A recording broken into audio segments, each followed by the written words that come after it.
काही विषय जेव्हा चित्रपटातून समोर येतात तेव्हा आपल्या अंगावर काटा येतो आणि जारण हा ट्रेलर पाहून माझ्या अंगावर काटाच काय, मी खरं तर खूपच घाबरली आहे आणि मी आता घाबरतच इथे आलेली आहे, पोचली आहे मी फायनली हिंमत करून इकडे या दोघांशी बोलायला. आणि आता किशोर कदम आपल्यासोबत आहेत आणि लेखक दिग्दर्शक ऋषिकेश उपते आपल्यासोबत आहेत. आणि खरंच ट्रेलर पाहून काटा आलाच अंगावर. आणि एवढी दमदार तगडी कास्ट आणि तुमचं लेखन आणि आता हा सिनेमासुद्धा समोर येतो. मी आधी सुरुवात तुमच्यापासून करते की जारण सारखा विषय, ब्लॅक मॅजिकसारखा विषय बेसिकली सध्यात मराठी चित्रपटात असं काहीतरी समोर आलंच नव्हतं, इतकं दमदार, इतकं सॉलिड. आणि कधीपासून म्हणजे या कथेवर चित्रपट करण्याची स्वप्न कधीपासून होतं, काय होतं? नाही, कथा लिहायला मी सिनेमाची कथा लिहायला बरेच दिवसांपासून चालली होती. एक 5-7 वर्ष जवळपास ती लिहित होतो. पण मध्येच काय झालं की एके ठिकाणी येऊन ती कथा थांबली. पुढे ती मनासारखी काही पुढे जाईना. हवा तसा शेवट मिळत नव्हता. हवं त्या पद्धतीने घडणाऱ्या गोष्टींचं क्लॅरिफिकेशन मिळत नव्हतं. त्यामुळे 5-6 वर्षांनंतर ती एके ठिकाणी थांबून राहिलेली 5-6 वर्ष. वन फाईन डे आपण पुन्हा कधीतरी लॅपटॉप उघडतो आणि लिहायला सुरुवात करतो. एके दिवशी सगळंच सुचत गेलं, म्हणजे जे अडलेलं ते, आणि ती स्क्रिप्ट पूर्ण झाली. आणि मग माझा निर्माता मित्र आहे अमोल भगत, त्याला मी म्हटलं, अरे एक स्क्रिप्ट आहे, वाचायची का? तो म्हटला हो वाचूया. त्याला वाचून दाखवली. सिनेमासाठीच? हो, सिनेमासाठीच लिहिलेलं डोळ्यासमोर हे लिहिताना सिनेमासाठीच लिहिलेलं होतं. कुठल्याही माझ्या आधीच्या कथेवर आधारित वगैरे नाही आहे. ओके. तर तो आणि ती वाचली, त्याला आवडली आणि मग तो म्हटला हां आपण हा सिनेमा करूया प्रोड्यूस. आणि मग आमच्या सिनेमाची ही वाटचाल सुरू झाली आणि हा आता सिनेमा बनवून तयार आहे. आणि अमृता आणि अनिता ह्याच दोघी म्हणजे नजरेत त्या? हो, नजरेत अमृताच काही, म्हणजे अमृता बऱ्याच प्रमाणात अमृताच होती, बऱ्याच प्रमाणात नाही, म्हणजे मध्यवर्ती कॅरेक्टर म्हणून अमृताच नजरेसमोर होती. फक्त माझा आधी तिच्याशी परिचय नव्हता. एका मोमेंटला माझा तिचा परिचय झाला आणि कदाचित तिचा परिचय झाला आणि त्यानंतरच ते स्क्रिप्ट मला वाटतं लिहून पूर्ण झालं. आणि मग मी तिलाही म्हटलं की आपण एक स्क्रिप्ट वाचूया. ती म्हटली हो वाचू ना.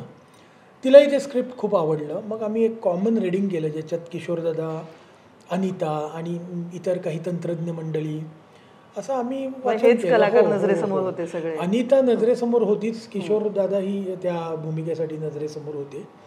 आणि मग अनितालाही ते कॅरेक्टर फॉर्च्युनेटली आवडलं आणि मग ती थेट म्हणजे आम्ही मग शूटिंगलाच सुरुवात केली पुढच्या 2-4 महिन्यात. ओके. आणि मग हे सगळं समोर आलं आहे. आता मी किशोरजींकडे वळते. एकतर भयपट सध्या ते आले नाही आहेत, पण आता भयपट आलेत आणि किशोर कदमच प्रत्येक भयपटात दिसत आहेत आम्हाला. एकीकडे अंधार माया आहे, एकीकडे जारण आहे. काय म्हणजे घाबरवण्याचं ठरवलंय का यावर्षी? नाही, हे आपोआप घडलेलं आहे, म्हणजे ठरवून केलेलं नाही. आता गेल्या काही वर्षात मी शोषिक माणसाचे वगैरे खूप रोल केले. एरवी माझी इमेज अशी आहे की अरे मी खूप लोक म्हणतात की तुम्ही असे बोलू की नको, हा माणूस आपल्याशी बोलेल की नाही, हा रागीट माणूस वगैरे वाटतो वगैरे, आणि घाबरायला होतं यांच्याकडे बघून वगैरे, असं मला नंतर काही लोक म्हणत. पण माझ्याशी बोलल्यानंतर त्यांच्या लक्षात येतं की मी तसा नाही आहे. तर भयपटामध्ये मला इमॅजिन करणं हे मी सुद्धा इमॅजिन केलेलं होतं. तर पण ह्या चित्रपटामध्ये जी भय नावाची भावना आहे, त्या भावनेला डिसेक्ट मी केलेलं आहे या भूमिकेने. ते का वाटतं, त्याची कारणं काय असावीत, याच्याबद्दलची ही भूमिका आहे. आणि आत्तापर्यंत तुम्ही ज्या स्वरूपात, ज्या कॉस्ट्यूममध्ये, ज्या प्रकारच्या भूमिकांमध्ये मला पाहिलं, त्याच्यापेक्षा खूप वेगळ्या स्वरूपात तुम्ही मला याच्यात पाहाल आणि मी तसा दिसलो याला. आणि काय आहे की ऋषिकेश, तुम्हालाही ते ब्रेक करायचं होतं का की ते त्या शोषिक आणि त्या भूमिका जरा त्याच्यापासून जरा काहीतरी ब्रेक पाहिजे? याला तो ब्रेक हवा होता आणि त्याने ते ब्रेक केलं असं मला वाटतं. आणि एखादा मित्र जेव्हा लेखक असतो, दिग्दर्शक असतो आणि आपला जवळचा मित्र असतो, तेव्हा म्हणजे हा सिनेमा जेव्हा लिहायला बसतो तेव्हा आपोआप माझा चेहरा मध्ये मध्ये त्याच्या कल्पनेत डोकावत असतो आणि तो माझ्यासाठी एक भूमिका लिहितो, असं काहीतरी जारण मी त्याच्यावर करून आता आलेलं आहे इकडे. जेव्हा एक लेखक आणि कवी जेव्हा समोर असेल तेव्हा आता हा इंटरव्ह्यू किती रंगत जाणार आहे तुम्ही कल्पनाच करू शकता. तुम्हीच सांगा, यांचीच भूमिका तेच का डोळ्यासमोर आले आता, हे काय जारण आहे? नाही म्हणजे खरं सांगायचं तर तो जो रोल मी कोणताही रोल किंवा सिनेमा लिहितो, सिनेमा हा मुख्यत्वे पात्रांपासून संवादांपासून बनतो. तर ते जे एक विशिष्ट पात्र आहे ते जेव्हा मी लिहित होतो तेव्हा त्याचे संवाद लिहिताना मला ते यांच्याच शैलीमध्ये कानावर पडत होते, यांच्याच त्या टोनमध्ये, यांच्याच आवाजात कानावर पडत होते. त्यामुळे साहजिक आहे तो यांचाच रोल आला समोर. आता माझे इतर काही कोणी जास्त मित्र नाही आहेत, कदाचित जास्त मित्र कोण असते तर त्यांच्या आवाजात तो कानावर पडला असता. मग त्या केसमध्ये डेट्स पण मिळाल्या, मग एवढे सारे प्रोजेक्ट्स किंवा सगळेच रादर नाही त्या प्रोजेक्ट्समधनं यांना ओढून आणायला लागतं. कारण पण सगळेच जण किती बिझी आहेत आज. अमृता एवढी बिझी आहे, अनिता बिझी आहे, ह्या सगळ्यांनी डेट्स काढल्या. म्हणजे खरं सांगायचं तर सगळ्यांनी डेट्स काढल्या. अमृतानी तिच्या डेट्स, तिचं तेव्हा पुनश्च हनीमून नाटक चालू होतं आणि तिने तिच्या डेट्स ॲडजस्ट करून आम्ही शूटिंगचं शेड्यूल लावलं. अनिताचं ते एक नाटक चालू होतं, सागर देशमुख आणि पुष्कराज चिरपुटकर आहेत त्यात, ते एक नाटक तिचं चालू होतं. त्याचे खूप जोरदार प्रयोग चालू होते. पण तिने पण म्हणजे वेळेला दिवसाप्रयोग करून नाईट शिफ्टला या. मला असं वाटतं की गोष्ट आणि चित्रपट एवढा महत्वाचा असेल की सगळेच स्क्रिप्ट वाचली ना तेव्हा माझ्यातला स्वार्थी ऍक्टर की याच्यातला हा रोल मी का नाही करू शकत. तर मला गंगुटी जो हिने केलाय ना तो रोल जर आपण केला तर मी साडी नेसेन आणि मी काम करेन, मी वेगळ्या प्रकारचं डायमेन्शन देईन त्या भूमिकेला. आणि तो समजा आहे गावामध्ये युनक्स असतात ना गावामध्ये, आणि ते जारणमरण करू शकतात की त्याला एक वेगळा आस्पेक्ट मिळेल असं मी याला खूप कन्व्हिन्स केलं. पण ह्याने मला तोंडावर नाही सांगितलं आणि तो म्हणाला नाही, ही बाईच असणार आणि ती अनिता असणार. आणि अनिताने आज जे काही काम केलेलं आहे ते अप्रतिम, माइंड ब्लोईंग, आउटस्टँडिंग आहे. या सिनेमामध्ये जर तुम्हाला चांगला परफॉर्मन्स पाहायचा असेल, चांगलं फॅन्टॅस्टिक फोटोग्राफी पाहिजे असेल, बॅकग्राऊंड स्कोअर आउटस्टँडिंग ऐकायचं असेल, प्रोग्रेशन गोष्टीतलं पाहायचं असेल तर जारण सिनेमामध्ये सगळं जुळून आलं आहे असं मला वाटतं.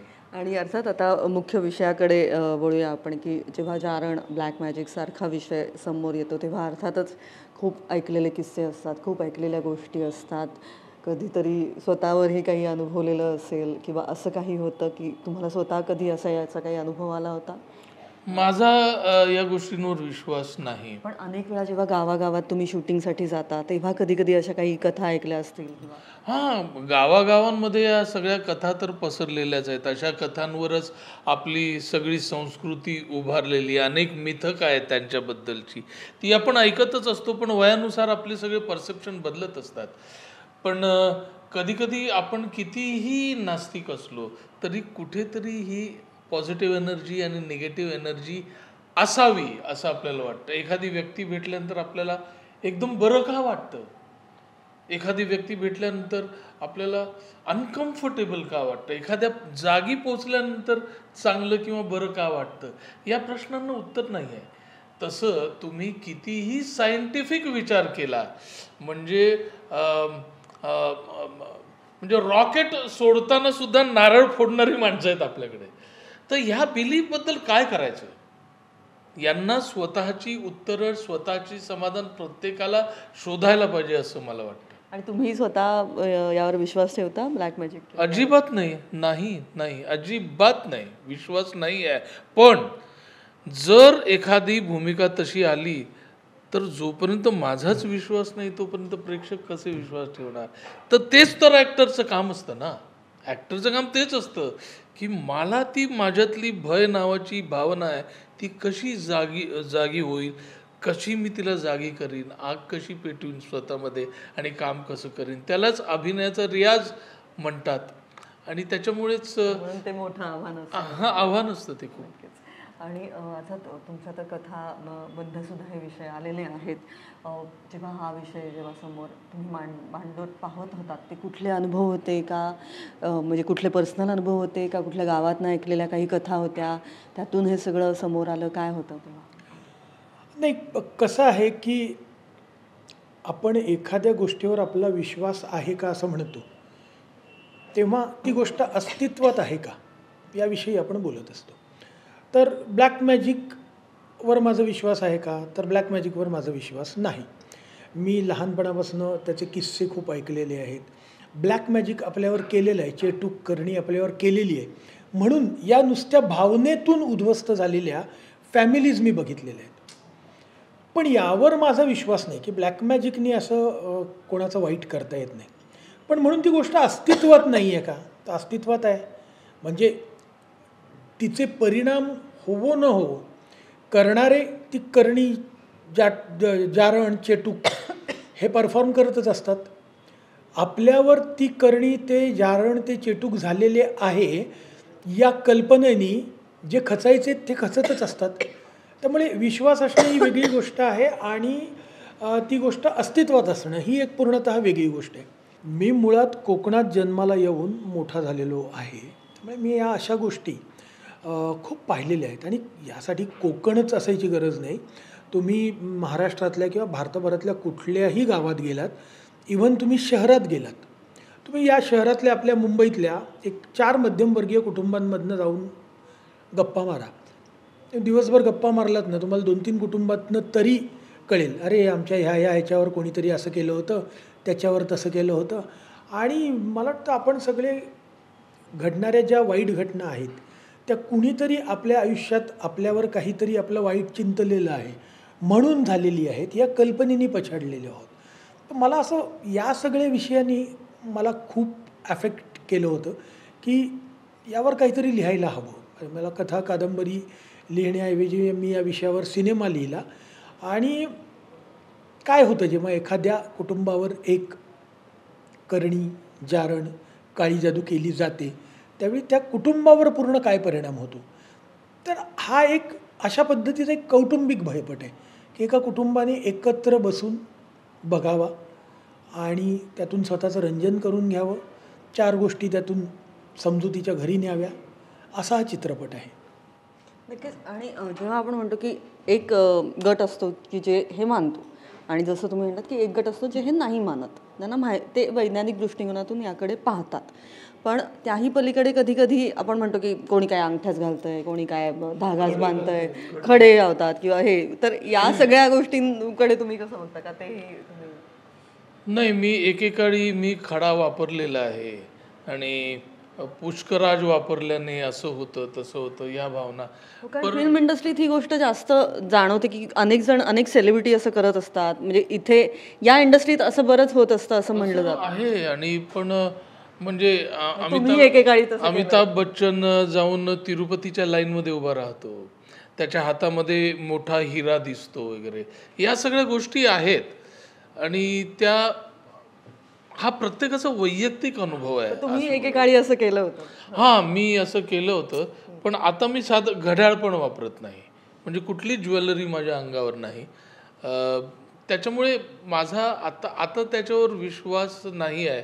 आपण ज्या बिलीफने आपली कामं करतो त्याच्यावर विश्वास आहे माझा. नक्कीच. त्यामुळे काम हीच पूजा आहे असं आहे सगळं. आता जाता जाता प्रेक्षकांना काय सांगाल एकंदरच या सिनेमाविषयी? हा आम्ही एक अत्यंत चांगल्या इंटेंटने बनवलेला सिनेमा आहे. यात मनोरंजन आहे, यात काळी जादू किंवा जारण चेटूक आपल्या करणी ही जी आपण आपल्या ऐकिवातले हे जे शब्द आहेत यांच्या प्रभावाने काय काय होऊ शकतं. मग ते सुपरनॅचरल असेल किंवा त्याला काही व्यवहार्य स्पष्टीकरण असतील, त्याचा इफेक्ट येऊन म्हणजे काळी जादू मध्यवर्ती घेऊन आम्ही एक सिनेमा तयार केलेला आहे. आणि हा सिनेमा एक कौटुंबिक सिनेमा आहे. तुम्ही कुटुंबाने मिळून फक्त आनंदच साजरा करावा असं काही नाही आहे. कुटुंबाने मिळून थोडंसं भ्यायलं तरीही चालेल. सो हा एक कौटुंबिक भयपट आहे. सगळ्यांनी एकत्र बघा, थोडेसे घाबरा आणि एन्जॉय करा. आणि सर सध्या एकंदरच मराठी चित्रपटांचा आत्ताची एकंदर परिस्थिती पाहता की काही विषय आहेत येत आहेत वरती चांगले कारण पण अनेक चित्रपट कोसळताना आपल्याला दिसत आहेत कुठेतरी ते धाडस ते प्रयोग होताना दिसत नाहीत. आता अमृता आणि आम्ही तेच बोलत होतो की कुठेतरी एक सुमित्रा भावेंचे सिनेमे होते अर्थात सरांनी पण खूप मोठं काम केलं त्यांच्याबरोबर की ते धाडस होतं ते प्रयोग होते.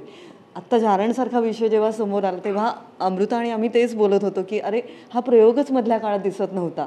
सो तुमचं आधी कौतुक यासाठी की असे विषय पुन्हा समोर येत आहेत पण हे धाडसमध्ये होतच नाही आहे किंवा एकंदर मराठी चित्रपट त्या कुठेतरी कमर्शियलकडे जाता जाता ते कुठेतरी मेन कथानक आणि गाभा आशय चांगले विषय आशय आणण्याकडेच कुठेतरी आपण घाबरतोय की काय असं परिस्थिती बाहेर दिसते एकंदर. आम्ही रिपोर्टर म्हणून आम्ही जेव्हा जेव्हा प्रश्न विचारतो तेव्हा ते जाणवतो तो फरक जाणवतो. तर तुम्ही सध्याच्या मराठी चित्रपटांकडे कसं बघताय आणि त्याच्यातून सुद्धा तुम्हाला तुमची दिशा तुमचं धाडस तुमचे प्रयोग करत राहायचे काय आहे? सध्याच्या मराठी सिनेमाकडे कसं बघायचं म्हणजे मराठी सिनेमा हे आपलं घर आहे. आपल्या घराकडे आपण कसं बघतो.